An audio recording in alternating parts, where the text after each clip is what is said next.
Help!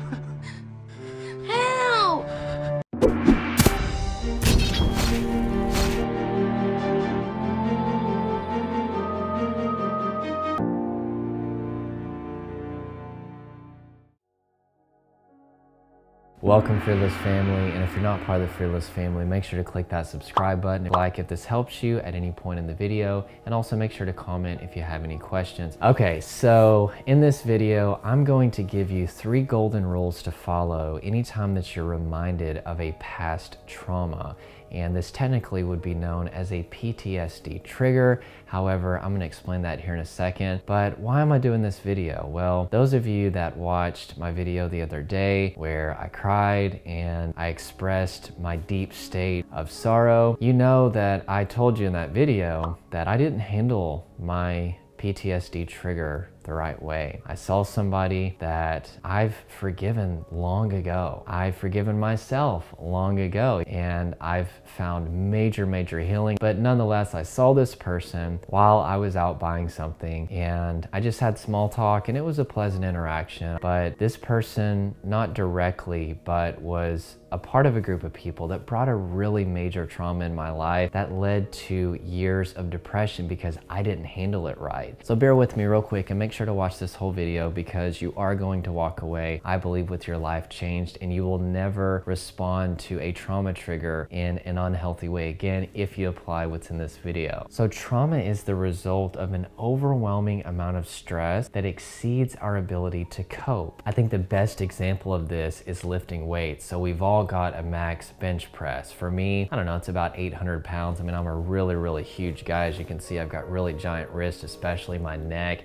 is just so large. And somebody commented the other day and they said that I needed to have this little bump checked out on my neck. Yeah, that's my Adam's apple, and it sticks out because I'm skinny. So we all have a max weight that we can lift physically, and it's the same with stress. We all have an overwhelm point where we can't cope, and once we reach that overwhelm point, that's when stress becomes psychological trauma, and it triggers a series of physiological and also psychological responses that are designed to help us cope with what our nervous system believes is our imminent death, such as a tiger attack. So what does PTSD stand for, you may ask? It stands for post-traumatic stress disorder. So you've got post, which means after, then you've got traumatic, which means that there was a moment where somebody was overwhelmed beyond their ability to cope. And then you've got stress, which is meaning that they're in a very stressful state due to a trauma trigger, also known as a PTSD trigger, or maybe it's just most or all of the time. And that's all the disorder part means, is that we're experiencing a trauma that happened in the past as if it was happening in the present,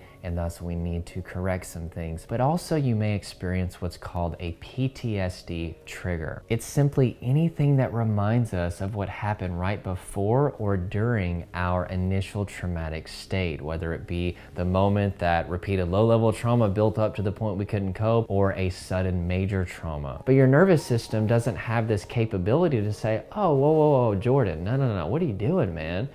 That was like 10 years ago. Our amygdala in our brain and our nervous system are just like a smoke alarm. If there's smoke, regardless whether it's burnt bacon or the house is burning down, it's going to sound the alarm. It's the same whenever we're reminded of a trauma that may have happened 20 years ago. Because our nervous system is stimulated, it's going to activate a set of physiological responses that if we don't respond to them correctly, it will actually signal to our nervous system that maybe we're still under some sort of threat, so thus we may start to constantly experience a stimulated nervous system and all of the symptoms that come with that. And we can become re-traumatized if we don't respond correctly to trauma triggers as they come up. And here are some types of triggers, and I think that this is really going to blow your mind, because you wouldn't think that such normal things could result in feeling so overwhelmed in your nervous system. People, seeing a person related to the trauma may set off a PTSD reaction, or someone may have a physical trait that's a reminder. For example, if someone with a beard mugged you, other bearded men may bring back memories. Well, you don't have to worry about that with me, because I cannot grow a freaking beard to save my life.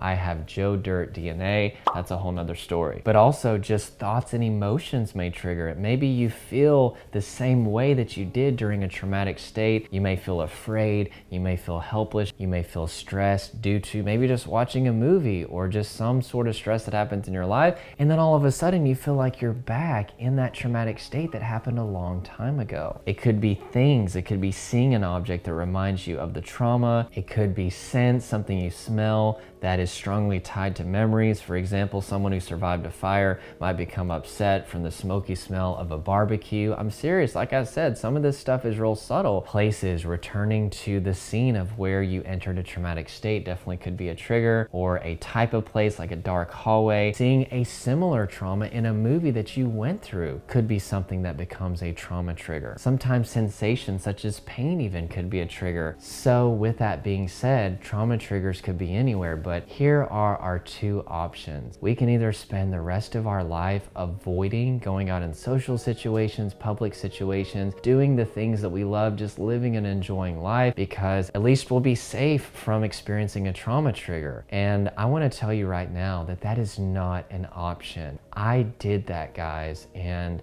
I lived in depression. I'm talking like severe depression, because I put my entire life on hold. It negatively affected my wife. It negatively affected my family. It put all of my dreams in life on hold because I chose to let trauma become a lifestyle instead of being just something tough that happened in the past. And avoidance behaviors is one of the quickest way to keep yourself in a traumatized state, because as long as you're running from something, your nervous system believes that there's an active threat present. So it's going to activate stress, fight or flight symptoms, or maybe even trauma symptoms. All right, so we've laid a little groundwork. I appreciate you bearing with me, but guys, this is education that's gonna last you for the rest of your life. And I wish that I would have known what I just told you years and years ago. The first thing that you wanna do, that you must do, is tell your close friends and family. I didn't do that whenever I had my trauma trigger the other day, and it resulted in me getting really upset because of something that a loved one said to me,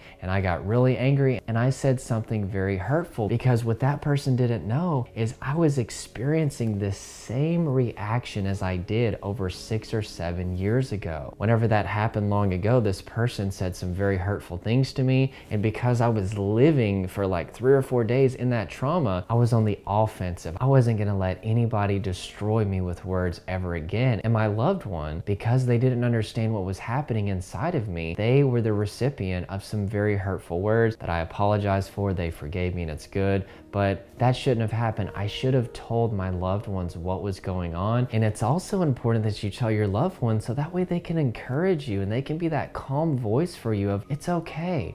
Process what you're going through. I'm not going to judge you, because if we feel like our friends and loved ones are judging us, we may try to suppress what we're going through, which is only going to cause it to get stored in our body, leading to a constant traumatized state. The second golden rule is to process the emotion, which means you allow yourself to experience any and all emotion. Don't try to suppress the emotion.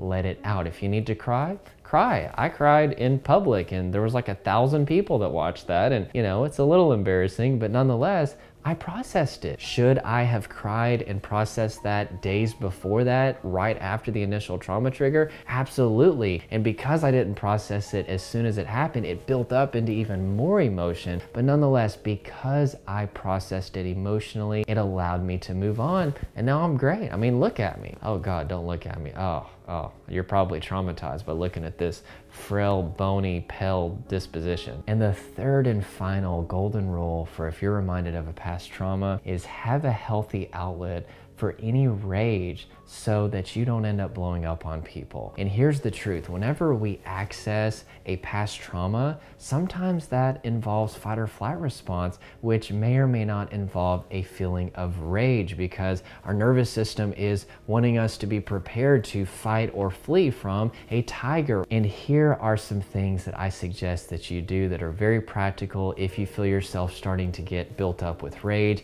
Don't blow up on your loved ones, be preventative. And as soon as that trauma trigger happens, go ahead and do these things if you can. One is you could scream in a pillow. Here, let me demonstrate. I hope you enjoyed that. The second thing that you can do is get inside a bath, dunk your head underwater, and scream underwater. Another thing you could do is you could buy a punching bag or a kicking bag and just start going to town on that thing. Or maybe you go to a local martial arts gym or a boxing gym and you spar with somebody or you grapple with somebody. Another thing you may do is intense exercise, jogging, running, sprinting. And the key is that you have a healthy outlet for this buildup of rage so that it doesn't accidentally spill onto somebody else. And that's it, my friends. If this helped you, please give this a thumbs up. Also, comment if you have any questions about PTSD triggers. I love answering questions. I love you guys. You're amazing. Click subscribe to join the Fearless family. We would love to have you, and I will see you guys in the next video. Click subscribe if you want. Make sure to click subscribe to join the Fearless family.